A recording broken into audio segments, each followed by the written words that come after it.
အားလုံးပဲမင်္ဂလာပါဒီဗီဒီယိုလေးထဲမှာတော့စွန်ခေကောဆိုတဲ့တစ်ဖက်သားကိုယဉ်ကျေးစွာနဲ့မြင့်တင်ပြောဆိုခြင်းနဲ့ခင်းချောကောဆိုတဲ့ကိုနှိမ်ချပြီးတော့ပြောဆိုခြင်းဆိုတဲ့စကားရပ်နှစ်ခုကိုပြောပြပေးသွားမှာဖြစ်ပါတယ်ကိုခခုနေရှိမတ်ကိုခခုနေရှိမတ်ကိုနဲ့ဂျားထဲမှာစကားလုံးတစ်ခုထည့်ပြီးတော့ရှိမတ်ဆိုတဲ့အသုံးလေးရဲ့ကိုခခုနေနီနာရီမတ်ကိုခခုနေနီနာရီမတ်ခေါ်နဲ့ဂျားထဲမှာစကားလုံးတစ်ခုထည့်ပြီးတော့နိနာရီမတ်ဆိုတဲ့အသုံးလေးကိုပြောပြပေးသွားမှာဖြစ်ပါတယ်။အဲ့တော့ကိုနာနီနာနီရှိမတ်ကိုနာနီနာနီနာရီမတ်ဆိုတဲ့အဲ့ဒီဂျားထဲမှာဘာလေးတွေထည့်ရမှာလဲဆိုတော့ရှိမတ်နဲ့စုံတဲ့ကရိယာလေးထည့်ရမှာပေါ့နော်။ပြောမယ်ဆိုလို့ရှိရင်ရှိမတ်နဲ့တွဲဖို့အတွက်ကရိယာဖြစ်စေဖို့အတွက်မဲရှိဆိုတဲ့နံနေရှိတယ်ပေါ့နော်အဲ့တော့မဲရှိတစ်ခုခုဒီနံတစ်ခုခုနဲ့စုရုရှိမတ်နဲ့ကိုပေါင်းလိုက်တဲ့အခါမှာဒိုးရှိဆိုတဲ့ကရိယာဖြစ်လာတဲ့စကားလုံးတွေအဲ့ဒီလိုစကားလုံးတွေကိုဘာလို့ခေါ်လဲဆိုတော့စဟန်ဒိုးရှိလို့ခေါ်တယ်ပေါ့နော်အဲ့တော့စဟန်ဒိုးရှိတွေကဘယ်လိုပုံစံလဲဆိုတာကိုအတူတူလေ့လာကြည့်မယ်ပေါ့နော်ဥပမာစကားလုံးလေးတွေကိုကြည့်မယ်ဆိုလို့ရှိရင်ခခုနင်းဆိုတာကြတော့မဲရှိနံပေါ့နော်စစ်စေးချင်းအဲ့ဒါကိုသူကစစ်စေးတီးဖြစ်ချင်လို့ရှိရင်ခခုနင်းရှိမတ်ခခုနင်းစုရုဆိုပြီးတော့စုရုရှိမတ်ဆိုပြီးတော့ထည့်ရပါတော့အဲ့ဒီလိုမျိုးနှလုံးတွဲစကားလုံးလေးတွေပေါ့နော်အဲ့ဒါတွေကိုဂေါ်နာနီနာနီရှိမတ်ဂေါ်နဲ့ရှိမတ်ရဲ့ဂျားထဲမှာထည့်ပြီးတော့အသုံးပြုမှာဖြစ်ပါတယ်ဥပမာနောက်တစ်ခုကလန်လာခုဆက်သွဲခြင်းလန်လာခုရှိမတ်လီယိုအသုံးပြုခြင်းလီယိုရှိမတ်စစ်စမဲရှင်းပြခြင်းစစ်စမဲရှိမတ်ဟိုကိုကူစီရင်ခံတင်ပြခြင်းဟိုကိုကူရှိမတ်ဆိုဒန်တိုင်မင်ခြင်းဆိုဒန်ရှိမတ်ကန်တိုစဉ်းစားသုံးသပ်ခြင်းရှုစက်ကီတက်ရောက်ခြင်းဟိုမွန်အိမ်တို့အလဲပတ်သွားရောက်ခြင်းရှင်းစေရှောက်လာတင်ခြင်းအစရှိသဖြင့်အဲ့ဒီလိုမျိုးစဟန်တို့ရှိတွေကိုစောနာကဝကြ grammar pattern ထဲမှာထည့်ပြီးတော့အသုံးပြုကြည့်ပါမယ်ခေါ်နဲ့စပြီးတော့တုံးတဲ့ဒီစွန်ခဲခေါ်တွေမှာဆိုလို့ရှိရင်ရုံမှုဆိုတဲ့စကားလုံးလေးကိုထည့်သုံးလို့မရအောင်ရုံမှုဆိုတာကကြတော့အိုနဲ့မှာတွားပြီးတော့သုံးရတဲ့စကားလုံးပေါ့နော်အခုကဂေါ်နာနီနာနီရှိမတ်ဖြစ်တဲ့အတွက်ကြောင့်မို့လို့ဂေါ်နဲ့စတဲ့ဒီစွန်ခဲခေါ်တွေခန်းချိုးခေါ်တွေကိုသုံးချင်တဲ့အခါမှာစောနာပြောသလိုစဟန်ဒိုရှိတွေကိုပဲအသုံးပြုရမှာဖြစ်တဲ့အတွက်ကြောင့်မို့လို့ခါကူနင်းဆူရုဆိုတဲ့အဲ့လိုမျိုးဆူရုနဲ့တွဲသုံးထားတဲ့ဒီကရိယာတွေကိုထည့်သုံးပေးရမှာဖြစ်ပါတယ်ရုံမှုလို့ဘာလို့ထည့်သုံးလို့လုံးဝမရအောင်ပေါ့နော်အဲ့ဒါလေးကိုသိရမှာဖြစ်ပါတယ်နောက်တစ်ခုကကြတော့အဲ့ဒီလိုစကားလုံးတွေကအစာဟန်းတို့ရှိတွေကများသောအားဖြင့်နှလုံးထက်စကားလုံးတွေများပြီးတော့အနောက်မှာရှိမတ်နဲ့ပေါင်းတာတွေပေါ့နော်ခါခုနီစစ်စမဲဟိုကိုကူဆိုဒန်နာတို့ဖြစ်ပါတယ်အဲ့တော့နောက်တစ်ခုကဘီဂျီနက်စ်နီဟွန်ကိုတဲ့ယိုကုစကာဝါတဲ့တို့စီးပွားရေးဆိုင်ရာဒီအလုပ်ပိုင်းဆိုင်ရာလုပ်ငန်းဝင်ပိုင်းဆိုင်ရာတွေမှာအသုံးပြုတာများတယ်ပေါ့နော်အထက်လူကြီးကိုပြောဆိုတာတို့ဘာလို့မှများတယ်ခိုင်ဒီအစည်းအဝေးမေလူစာပို့ခြင်းခိုင်ရှာနော်ခိုင်ပါပေါ့နော်ကုမ္ပဏီအတွင်းသုံးတဲ့စကားလုံးတွေမှာအသုံးပြုတာများတယ်ပေါ့နော်အဲဆိုလို့ရှိရင်အရင်ဆုံးကခင်းချိုးခေါ်ဆိုတဲ့ကိုနှိမ်ချပြောဆိုတဲ့စကားလုံးလေးကိုလေ့လာကြည့်မယ်ပေါ့နော်ကိုပူလာစုစာဟင်းတို့ရှိပူလာစုရှိမဆိုတဲ့ grammar pattern လေးဖြစ်ပါတယ်အဲ့တော့ကိုခခုနေရှိမတ်ဆိုရင်စစ်ဆေးပါမယ်ခင်ဗျာစစ်ဆေးကြည့်ပါမယ်ဆိုပြီးရင်ကြီးကြီးလေးနဲ့ကိုနှိမ်ချပြီးတော့ပြောတာပေါ့နော်ကိုစစ်စမဲရှိမတ်ဆိုလို့ရှိရင်လေတခုခုအစည်းအဝေးတွေပါဖြစ်ဖြစ်ကိုကရှင်းပြပါမယ်တခုခုကိုက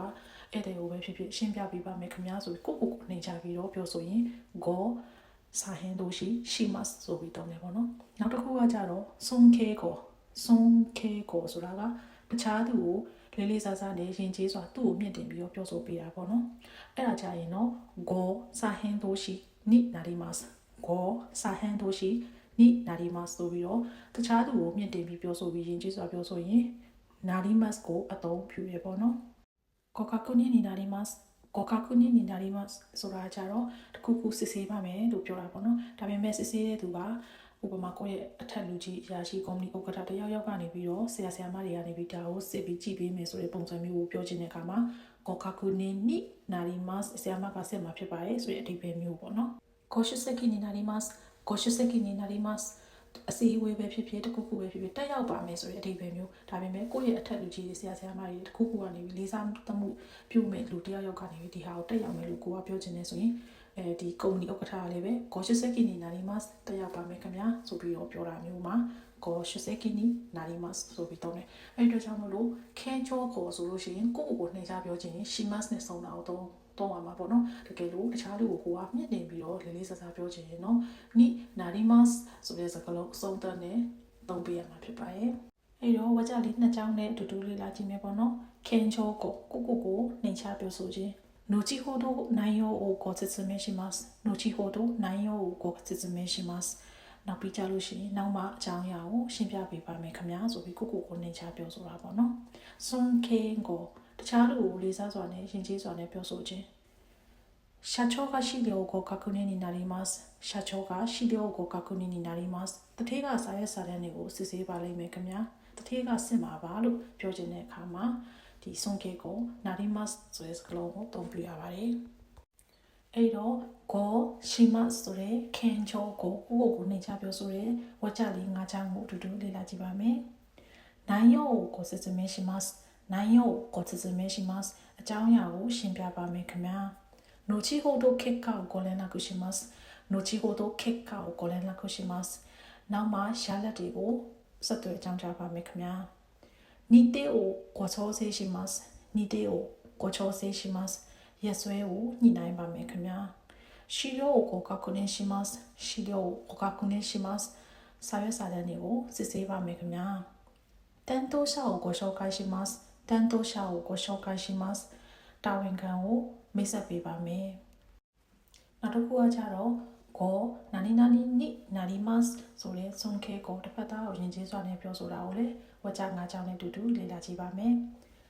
社長が内容をご確認になります。社長が内容をご確認になります。တတိကအတွေ့ပါအကြောင်းချက်တွေကိုစစ်ဆေးပါလိမ့်မယ်။部長は会議にご出席になります。部長は会議にご出席になります。ဌာနမှူးကအစည်းအဝေးပွဲကိုတက်ရောက်ပါလိမ့်မယ်ခင်ဗျာ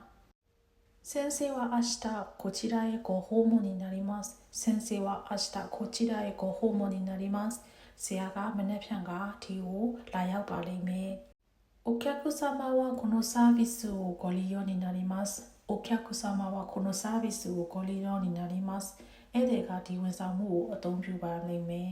။店頭者から改めてご連絡になります。店頭者から改めてご連絡になります。တာဝန်ခံကနေပြီးတော့မှနောက်တစ်ချိန်ဆက်သွယ်ပါလိမ့်မယ်ဆိုပြီးတော့ကိုယ့်ရဲ့ customer တစ်ယောက်ကိုမြင့်တင်ပြီးတော့သူ့ကိုယဉ်ကျေးစွာပြောချင်တဲ့အခါမှာကိုနီနာရီမတ်ကိုအသုံးပြုထားတာဖြစ်ပါတယ်။အဲဆိုလို့ရှိရင်တော့နောက်ထပ်သတိထားမယ့်အချက်လေးတွေကိုပြောပြပါမယ်။အဲ့ဒါကနီယူခဲကိုဒီနာရာနာယောနေခဲကိုဆိုတာယဉ်ကျေးတဲ့အသုံးကိုနှစ်ခါထပ်ပြီးမပြောဘူးလို့အပ်တယ်ပေါ့နော်။ဂေါ်နီနာရီမတ်ကိုပဲသုံးရမှာဖြစ်ပါတယ်။ဥပမာအခုရေးထားသလိုဂေါ်ခါခိုနီနီနာလာလဲမတ်ဆိုရင်လုံးဝသုံးလို့မရဘူးပေါ့နော်။အဲ့တော့လာလဲလူဆိုတာကလည်းသူ့တလုံးနဲ့နေတယ်ပဲသူကယဉ်ကျေးတဲ့အသုံးနေနဲ့